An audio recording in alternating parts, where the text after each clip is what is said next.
Hello, welcome to Working Class Customs, the compound. Easton recently did a review on the Vortek tire warmer, and the question was raised. There's a lot of price difference. There's a lot of different tire warmers on the market. This is just a scatter shot of what's out there, but I had 3 different brands available to me, and I want to take the opportunity to run them against each other. I'm gonna give you just a quick likes, don't likes of each brand, price points, then we'll do a shootout. And we'll see if the more expensive one actually does a better job. First up, we have the Woodcraft tire warmers. This is the bag that they come in. It's a pretty heavy duty bag compared to some of the other ones I've seen. Easy to throw in the trailer and, not worry about.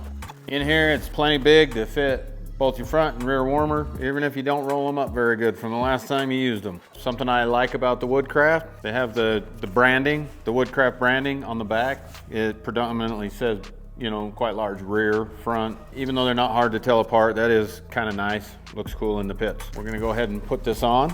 You open it up. These just always feel big, heavy duty to me. They have a very large apron, as you'll see, and I put it on the tire. Something I also like about it. Quick trick, if you're new to putting on tire warmers, one of the neat tricks to figure out, a lot of times at the track, you'll be checking your air pressure right before you go out on track, and that'll be with the warmers on. When you install these, a neat trick, if you find your valve stem, go just below it to locate your first strap. We're gonna put this on, we're gonna tighten it up, and we're gonna just feed this around. I like to, once it pulls tight, turn, pull, just keep working your way around that so that the tire warmers is snug on there. Pulls out all the wrinkles.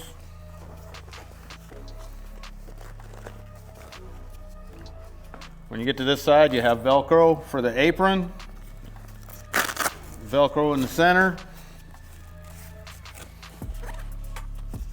You get that all put on. As you can see, it's got quite a large apron. The other ones that we'll be testing later today, you'll see have a considerably smaller apron.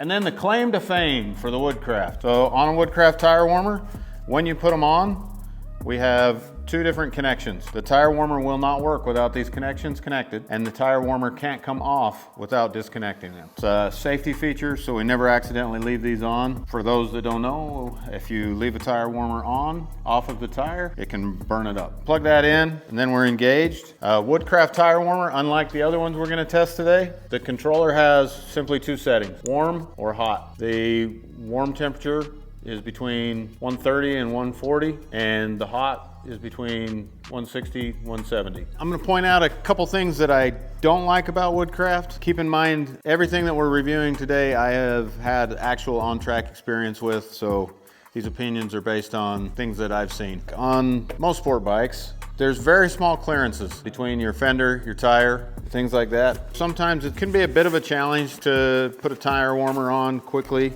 I wanna show you with this one. So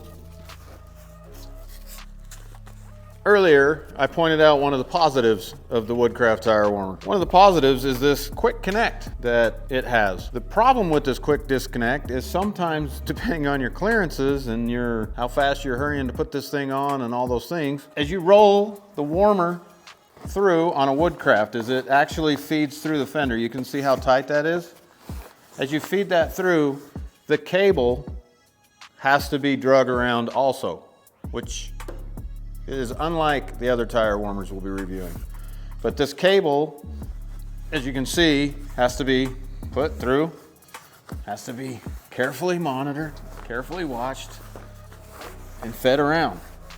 As it comes around, we have the possibility of catching in all the brakes, the calipers, everything. Another one of my bikes has a brake rotor that has a pattern cut into it, a design. And as I'll show you, I actually destroyed this tire warmer because of that. So we feed the tire warmer all the way back around. Velcro, Velcro.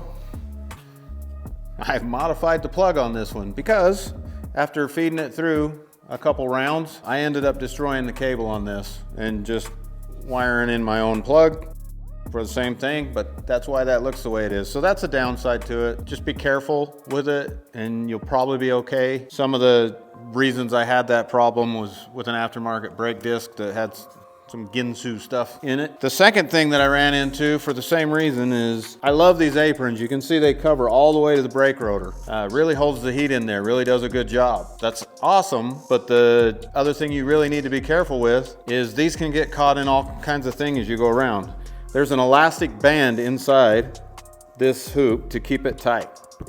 So not only did I rip the cord off of this one, but in using this on that same bike with that same fancy rotor, I ended up breaking the rubber band in this, or the elastic strap that sits in there, and I've had to go back and repair that to get the tension back in it. Those are two of the things I don't like about them, but just be careful.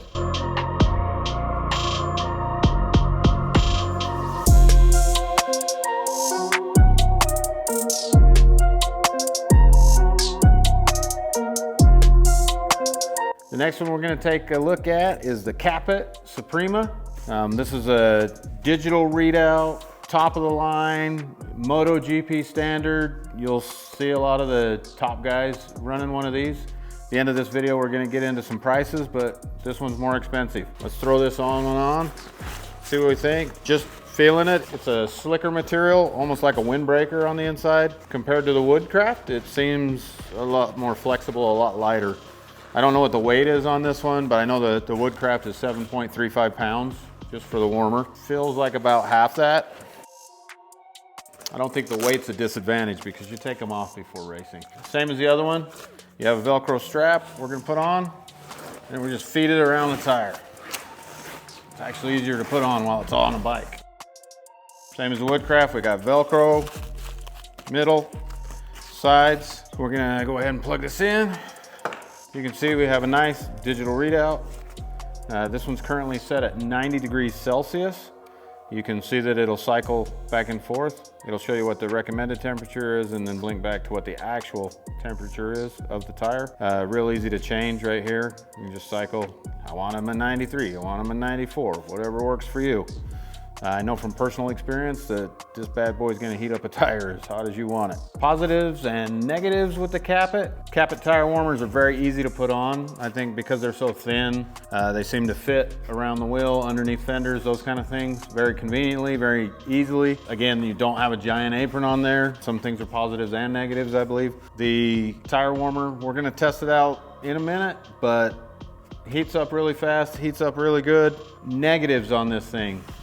Just because you spent a lot of money for it doesn't mean it's any stronger than the other ones in the way that you need to take care of your stuff. Personal experience, don't leave these plugged in off the tires. Next up, we have the Vortek tire warmers. First thing about this, compared to the Woodcrafts next to them, bag's a little cheaper, definitely sufficient. We have the tire warmer, feels heavy duty. It's a heavy tire warmer, similar to the Woodcraft. I do like that they take the time to put the company logo around the tire warmers. Looks cool. Vortek tire warmer has quite a bit of Velcro. Heavy duty straps.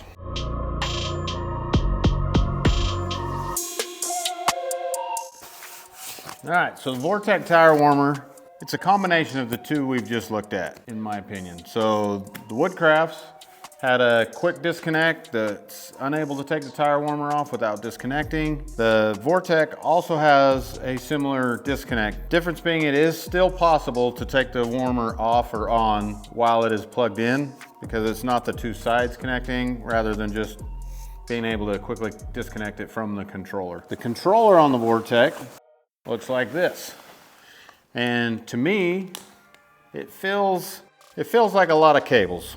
So we have a single plug-in source, which is a positive. Both other warmers we looked at today are gonna require two separate plug-ins, one for the front, one for the back. The Vortek has a single plug-in with two connections. You have a front and a rear connection, which I can see the advantage of that, but I also can see it's kind of a lot of wires. So on these, we have watertight screw connections. They only go in one way. You can screw those together. We're gonna plug this in. The advantage of all the cables is that with one controller, we have the front and the rear. As you can see, I only have a rear warmer on currently. So we have a light showing that number 2 is working. We're at 67 degrees currently, and it'll alternate between what the actual temperature is reading and what we're trying to attain. All right, now we've gone through those. We're gonna do a quick 30-minute shootout. We're gonna see which one actually heats the tire the best. 30 minutes, we'll start them. The two digital ones we both have set at 175. 175 for the Vortek, 80 on the Capit. And the good old Woodcraft, we're just gonna put it at hot. So quickly, got the handy dandy Vortek here. We're gonna check all the tires for our baseline, make sure they're all at least close to get started. Got 76 on the Vortek currently, 76 for the Woodcraft. Looks like 77 on the Capit. We're gonna go ahead and fire them all up. I'll check them again at the 15-minute mark, and then we'll check them again at 30 minutes. Here they go.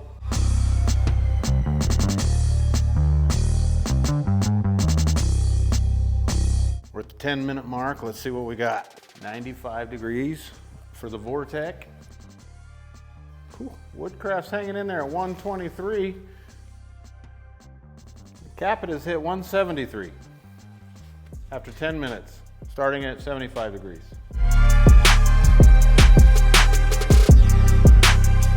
We're at the 20-minute mark. The Vortek is reading 150 degrees. The Capit, again, this is the 20-minute mark. The Capit is at 78. We've got it set at 80. 80 will be 175, so you can see the difference there, the old gun says. The Vortek is reading 142 in that spot. I'm trying to read each tire kind of at the same spot. 142 versus the 151. The good old Woodcraft still set on hot. 156. The Capit. 220.